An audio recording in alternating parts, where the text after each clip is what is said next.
राजा और चिदम्बरम दोनों मिलकर फैसला किया। तो राजा को पकड़ लिया तो इसको क्यों नहीं पकड़ा? एक बार लगे, बड़े लोग भी पकड़े जा सकते हैं तो छोटे लोग डर जाएंगे, वो ठीक है। तो समाज में जब पैसे के आधार पर समाज की प्रतिष्ठा बनने लगती है तो भ्रष्टाचार होना स्वाभाविक है।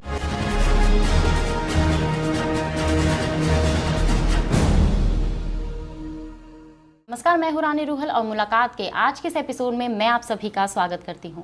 मुलाकात के आज के इस एपिसोड में हम आपको रूबरू कराएंगे एक ऐसे शख्स से जो कि एक एजुकेशनलिस्ट हैं, एक पॉलिटिशियन हैं और एक लॉयर भी हैं। इन्होंने जो कहा वो हमेशा करके दिखाया है। जी हाँ, आपने ठीक पहचाना, हम बात कर रहे हैं डॉक्टर सुब्रमण्यम स्वामी जी की। स्वामी जी, आपका बहुत बहुत स्वागत है। सर, हम इंटरव्यू की शुरुआत करें उससे पहले आप ये बताइए, सोशल मीडिया हो, कोर्ट हो या कोर्ट के बाहर, एक केस के बाद एक केस, इतनी फाइटिंग स्पिरिट आती कहाँ से है? मतलब एज फैन मैं जानना चाहूंगी कि आपकी एनर्जी का सोर्स क्या है? एनर्जी का सोर्स एक ही है, भगवद गीता कि ये अपने मन से, पूरे मन से ये मानना कि इस जीवन में आपको सिर्फ अधिकार है कार्य करने के लिए। उसका फल आएगा तो, बट किस रूप में आएगा, कब आएगा, किस किस्ते में आएगा, ये भगवान तय करता है। तो जब इस प्रकार की मंशा होती है, बन जाती है, तो व्यक्ति कभी में अहंकार नहीं होती है कि मेरे कार्य से फल मिलेगा, नहीं मिलेगा, मैं फेल हो जाऊंगा, नहीं हो जाऊंगा, मैं सक्सीड करूंगा, नहीं करूंगा। इस चिंता में उसकी सारी ऊर्जा व्यर्थ हो जाती है।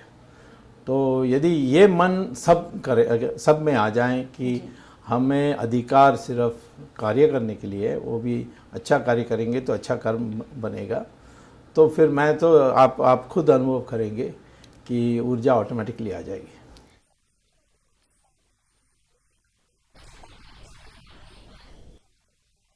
तो जैसे कि सबको पता है कि भारत की जो अर्थव्यवस्था है आज वो पूरे तरीके से चरमरा चुकी है, दिन पे दिन बद से बदतर होती जा रही है। भारत, जिसके प्रधानमंत्री खुद एक इतने बड़े अर्थशास्त्री हैं, तो अगर वो भारत को इस संकट से बाहर नहीं निकाल पा रहे, तो भाजपा अगर सत्ता में आएगी तो वो किस तरीके से अर्थव्यवस्था को ठीक करेगी? मनमोहन सिंह जो थे, वो जब मैं कॉमर्स मिनिस्टर था 1990 में, तो वो मेरे सलाहकार थे जी। उस समय उन्होंने बहुत अच्छा काम किया। जो हमने दस्तावेज़ तैयार किया था इकोनॉमिक रिफॉर्म का, तो उनमें बहुत मदद की थी जी। बाद में वो फाइनेंस मिनिस्टर बने तो हुक्म देने वाले थे प्राइम मिनिस्टर नरसिम्हा राव। उस ढांचा में मनमोहन सिंह कमाल कर सकते हैं। अब यहाँ उनको प्रधानमंत्री तो बना दिया है, लेकिन उसको कोई काम करने के लिए सोनिया गांधी करने नहीं देती। वो हुक्म देती है, वही चलता है, वो माने नहीं तो उसको बाईपास कर देते हैं। जैसे 2G घोटाला में उन्होंने पहले राजा को कहा था ये नहीं कर सकते हो, तुम्हें ऑक्शन करना चाहिए, नीलाम करनी चाहिए, और राजा ने जाकर सोनिया को कहा, सोनिया ने सीधा कहा तुम चिंता मत करो, तुम जो करना करो और मैं देख लूँगी। तो इसीलिए आज वो नहीं कर सकते ना। इस इकॉनमी को सुधारने के लिए एक सरल कदम उठाने से जल्दी से हो जाएगा। जैसे हमने 1990 में भी जब शुरुआत की थी, लोग पहले कहते थे Hindu rate of growth 3.5% Hindu rate of growth, यानी हिंदू को अपमान करते थे। लेकिन इसको तुरंत बदल के 2-3 साल में हम 8% पर पहुंच गए थे। तो आज भी कई चीज़ों लोगों को उत्साहित करने के लिए कई कदम उठानी चाहिए। उसमें ऐसे कदम उठानी चाहिए जो तुरंत लोगों पे ऊपर असर छोड़ेगा। इसीलिए मैंने इनकम टैक्स के बारे कहा था। मैंने कहा था कि ये जो सारी नदियां हैं, इसका आप कई हैं जिसमें सरप्लस में हैं, फ्लड्स पैदा करते हैं, कई हैं जैसे कावेरी है उसमें पानी ही नहीं है, तो एक वाटर ग्रिड बना दें, कैनाल, तो रोजगार भी पैदा हो गया, पानी भी ऐसे जगहों से जाएगा जहाँ पानी कभी मिलती नहीं है। तो ऐसे काम से तुरंत असर होगी। ऐसे कदम कई उठा सकते हैं। उसके लिए भारतीय जनता पार्टी एक विजन डॉक्यूमेंट तैयार कर रही थी नितिन गडकरी के कमेटी में, तो उससे होगा। आपने कहा था कि मनरेगा जो है उसे भी खत्म कर देना चाहिए जी। क्योंकि वो अर्थव्यवस्था के लिए नुकसानदेह जी, है। जी। मतलब उससे अगर देखा जाए तो लोगों को रोजगार मिलता है, तो वो किस तरीके से अर्थव्यवस्था नहीं, के लिए ये खराब? देखिए, ये रोजगार किसके लिए मिलता है? सड़क को खोदना, कभी सड़क को खोद कर फिर उसको खराब करना, फिर खोदना, या नाली खोलना और फिर उस पर दोबारा मिट्टी डालना, ये सारे एसेट्स पैदा नहीं करते। हमें रोजगार पैदा करनी चाहिए सिस्टम से। जैसे टेक्सटाइल इंडस्ट्री आज वो बीमार है, उसको सुधार दो, तो वो बहुत पैदा करेगी। व्यापारियों को जो जैसे आज होलसेल थोक व्यापार हैं, जी। इसमें उनको कर्जा मिलती है 12% रेट में, उनको 4% में दीजिए। अब वॉलमार्ट आएगी तो उनको 2% में कर्जा मिलेगी अमेरिका में। तो ऐसे करके लोगों में रोजगार, इकोनॉमी में रोजगार पैदा करने से ये स्थायी होगी। ये तो अस्थायी है, और ये एक बुरी आदत भी पैदा कर दी है। आजकल लोग गांव में काम नहीं करते क्योंकि उनको 80 रुपये मिलेंगे, यहाँ 40 रुपये मिलेगी खेत में, तो वो आएंगे नहीं, वो फिर इसको लेकर बैठ जाते हैं। तो इसीलिए ये, और इसमें सारा पैसा तो नहीं जा रहा है। हो सकता है कि 6 रुपये में एक रुपया ही आखिर में पहुंच रहा है, बाकी सारे कांग्रेस वाले बीच में उसको खा रहे हैं। अभी आपने अपनी एक प्रेस कॉन्फ्रेंस में कहा था कि इनकम टैक्स जो है उसे बंद कर देना चाहिए। अगर उसे ही बंद कर दिया जाएगा तो इनकम कहाँ से आएगी गवर्नमेंट? नहीं, नॉट एट ऑल। हमारे जो इनकम टैक्स का जो शेयर है वो सिर्फ 7% है, और ये 7% जो है, इसमें ज़्यादा परेशान हमारे मध्यम वर्ग होता है जी। क्योंकि अमीर लोगों के पास चार्टर्ड अकाउंटेंट हैं और गरीब के पास उतना इनकम नहीं है कि उनको इनकम टैक्स देना होता है। तो ये प्रोफेशनल क्लास है, पढ़े लिखे लोग हैं, ये सारे परेशान होते हैं ये कागज़ के काम से। तो वो कुल मिलाकर 2 लाख करोड़ रुपए आमदनी देती है सरकार को, रेवेन्यू राजस्व मिलती है। मैं तो कहता हूँ आप स्पेक्ट्रम को नीलाम करते तो आपको 2 लाख वहीं मिल जाती। आप कोयले के जो आवंटन करते ऑक्शन से तो आपको 11 लाख मिल जाती। अब ये जो खनिज तेल है उसको ऑक्शन करते तो 24 लाख मिल जाती। विदेश में जमा हुआ 70 लाख करोड़ रुपए उसको वापस ला दे तो साधन की कमी नहीं है। ये इनकम टैक्स जो है ये परेशान करेगी, और उसको अबॉलिश करने से क्या होगा कि तुरंत असर पड़ेगा, और ये लोग उत्साहित होकर ये खर्च नहीं करने वाले। हमारे लोग खर्च करने वाले लोग नहीं हैं, वो बचत करके भविष्य में बच्चों को पढ़ाई करने, हमारे लोग परिवार का बहुत सोचते हैं। उससे रेट ऑफ सेविंग बढ़ेगी, रेट ऑफ सेविंग बढ़ेगी तो रेट ऑफ इन्वेस्टमेंट बढ़ेगी, रेट ऑफ इन्वेस्टमेंट बढ़ेगी तो फिर रेट ऑफ ग्रोथ बढ़ेगी।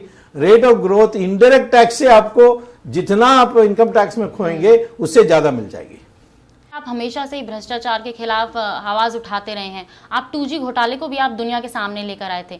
अब जेपीसी ने क्लीन चिट दे दी है मनमोहन सिंह और पी चिदम्बरम को, तो उसके बारे में आपका क्या कहना है कि आप कोर्ट जाएंगे अब इसके खिलाफ? नहीं, मुझे जाने की जरूरत नहीं, मैं कोर्ट में हूँ। ये तो हास्यास्पद है।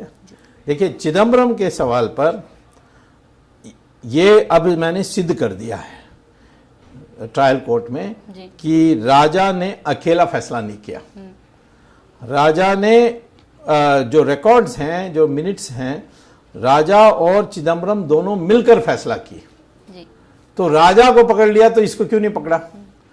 अब ये बहुत बड़ा मगरमच्छ है, इसीलिए मुझे लगता है कोर्ट्स भी धीमे धीमे जारी है। वो निश्चित तौर पर चिदम्बरम कभी बचेगा नहीं। मनमोहन सिंह के ऊपर एक क्रिमिनल फॉल्ट नहीं है, उस पर एक सिविल फॉल्ट है, माने उन्होंने वो देखते रह गए। परंतु मुझे लगता है कि उनका बचाव में उन्होंने कागज रखे हैं। तो मनमोहन सिंह को तो एक प्रकार से जैसे भीष्माचार्य ने द्रौपदी का वस्त्रहरण देखते रह गए, उसमें उनका अपराध कृष्ण भगवान ने कहा वो अपराधी है, उनको मारने के लिए आदेश दिया था उन्होंने अर्जुना को। वैसे ही ये एक रीढ़ की हड्डी के ना होने के एक नमूना निकले, और इसीलिए उस पर जरूर कार्रवाई कभी होनी चाहिए। लेकिन चिदम्बरम के दृष्टि से के सवाल पर कोई भी भविष्य में हम अपनी बीजेपी की गवर्नमेंट आएगी उसको बहुत जल्दी जेल भेज सकते हैं। आपको लगता है कि अगर जो स्कैम जो होते हैं उन्हें अगर हम देश के सामने लेकर आए या इन पे कार्रवाई करें, इससे भ्रष्टाचार को रोका जा सकता है? भ्रष्टाचार को रोकने के लिए 3 कामें करनी चाहिए जी। एक कि हमारी जो सारे हवाला के लोग हैं सबको पता है कौन है, उनको पकड़ना चाहिए जी। तो ये एक है। दूसरा है कि ऐसे ही कई फिनेंशियल इंस्ट्रूमेंट्स उत्पन्न हुए हैं जैसे पार्टिसिपेटरी नोट, उसको अबॉलिश करना चाहिए। तीसरा है कि बड़े लोगों को पहले पकड़ना चाहिए। ये कांस्टेबल को पकड़ लिया, कोई बाबू को पकड़ लिया, नहीं, पहले बड़े लोगों को पकड़ो। क्योंकि मैं मान लीजिए मैं एसपी से बात करूंगा कि क्यों आप भ्रष्ट हैं, वो कहेंगे क्या करूं, कमिश्नर कहता है मुझे कि इतना मिनिस्टर को देना है तो तुम भी तो कुछ रख लो। तो ये सारा सिस्टम नीचे से ऊपर जाता है, नहीं जाता, ये ऊपर से नीचे आता है। एक बार लगे बड़े लोग भी पकड़े जा सकते हैं तो छोटे लोग डर जाएंगे और वो ठीक हो जाएंगे। लेकिन मूल बात मैं बता रहा हूँ जो दीनदयाल उपाध्याय ने कहा था, जिसको हमने ध्यान नहीं दिया। उन्होंने कहा कि समाज में स्वच्छ बन सकती है यदि भौतिक विकास के साथ हम समन्वय आध्यात्मिकता के आध्यात्मिक मूल्यों के साथ भी करें। और नहीं तो ये कहा कि ये भोग करने की जो एक प्रकरण शुरू हो जाए तो लालच बढ़ जाएगी, लालच होगी तो भ्रष्टाचार होगा। और समाज में जब पैसे के आधार पर समाज की प्रतिष्ठा बनने लगती है तो भ्रष्टाचार होना स्वाभाविक है। तो इसीलिए हमारे समाज जो रचना हुई थी पुराने ज़माने में, जो त्यागी थे, जैसे महात्मा गांधी लंगोटी पहन के घूमते थे तो सब कहते अरे कितना बड़ा त्यागी है। और हमारे जो साधु सन्यासी हैं वो भी भगवा कपड़ा पहन के घूमते हैं। पश्चिम में ऐसा नहीं है। तो वो संस्कृति वापस लाने की आवश्यकता है जो सनातन धर्म की है। अभी भाजपा के फेवर में पूरी एक हवा चल रही है जिसे हम कहें तो, आपको लगता है कि वो वोटिंग में कन्वर्ट हो पाएगी और भाजपा का जो मिशन है 272+ उसे बीजेपी अचीव कर पाएगी? देखिए, मैंने इमरजेंसी का मैं जिक्र करता हूँ। इमरजेंसी में भी लोग यही कहते थे कि आप लोग जेल में, मैं तो नहीं था बट बाकी लोग थे, मोरारजी और अटल बिहारी और आडवाणी, ये सारे लोग सो उनको देखने के लिए आ रहे हैं, वोट नहीं डालेंगे। हाँ, और वोट डाल देंगे जाति पर, इस पर, उस पर। परंतु लोगों का दिमाग में एक ही बात थी कि लोकतंत्र के बिना हमारी जो साधारण मनुष्य है वो पछताएगा, जैसे नसबंदी में, इसमें, उसमें। तो उन्होंने सब मन बना ली थी। वैसे ही आज मन बन गया है कि ये यूपीए सरकार कतई एक दिन भी आगे 2014 के बाद चलनी चाहिए।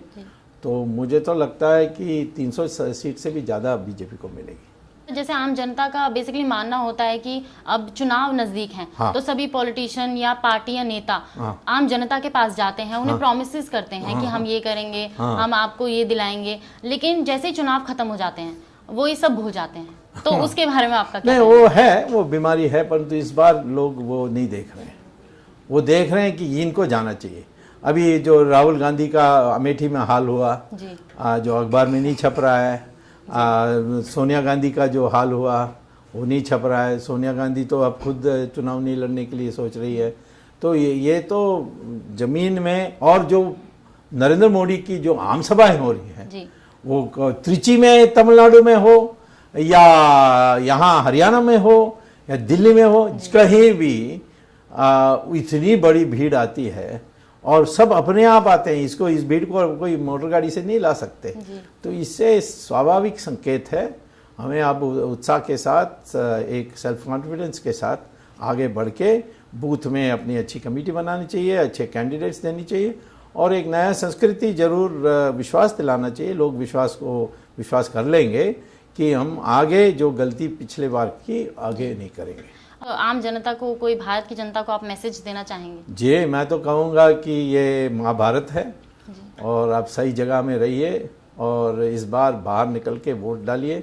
इस बार तो युवा पीढ़ी, जो नए युवा पीढ़ी कभी वोट नहीं डाली, वो उनका संख्या आज 20 करोड़ होने वाला है और 20 करोड़ सोशल मीडिया में है।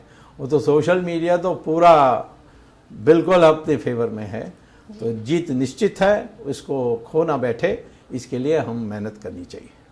तो जैसे कि स्वामी जी ने कहा कि अगर दिल में तमन्ना हो तो कोई भी कार्य पूरा किया जा सकता है, और उन्होंने ये भी कहा कि भ्रष्टाचार जो है वो नीचे के स्तर से नहीं बल्कि ऊपर के स्तर से शुरू होता है। अगर उन्हें पनिश किया जाए या उनके खिलाफ कार्रवाई ही की जाए तो भ्रष्टाचार को खत्म किया जा सकता है। स्वामी जी, हमसे बात करने के लिए और अपना कीमती समय हमें देने के लिए आपका बहुत बहुत शुक्रिया। आज के अंक में बस इतना ही। फिलहाल के लिए हमें दीजिए इजाजत। नमस्कार।